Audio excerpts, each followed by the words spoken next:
大家好，我是彩虹。今天尝试做山西太菇饼，就是这个饼看起来不怎么样，但只要吃上一口就停不下来了，简直快被香迷糊了。500克普通中筋面粉，加入2克小苏打，4克五铝泡打粉，80克白糖，混合均匀。再加入50克蜂蜜，150克胡麻油，150克水，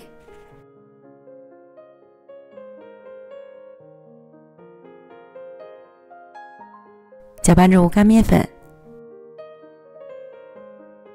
下手简单揉成均匀的面团儿，不要过度去揉面，避免面粉起筋。移到案板上，搓成长条，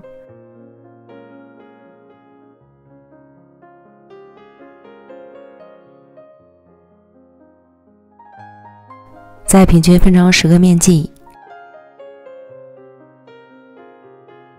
折叠按压，收拢成较光滑的小面团儿。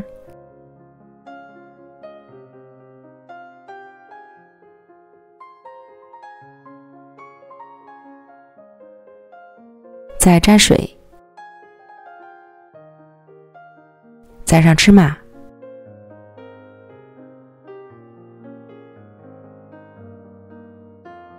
按压成小圆饼，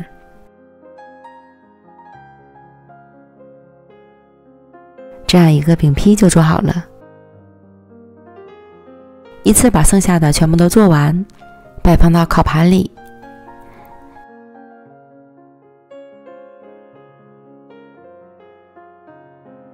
送进预热好的烤箱，上火210度，下火170度，烤18分钟。具体还要根据自家烤箱的脾气来调整。烤至上色满意即可出炉。出炉后放凉就可以开吃了。酥酥软软的饼，只要轻轻一捏，仿佛就要碎掉了。吃上一口就停不下来了，简直快被香迷糊了，又酥又软。第一次试做山西太菇饼，做法不知道对不对，但是味道却征服了我。如果有山西的朋友，欢迎留言指导哦。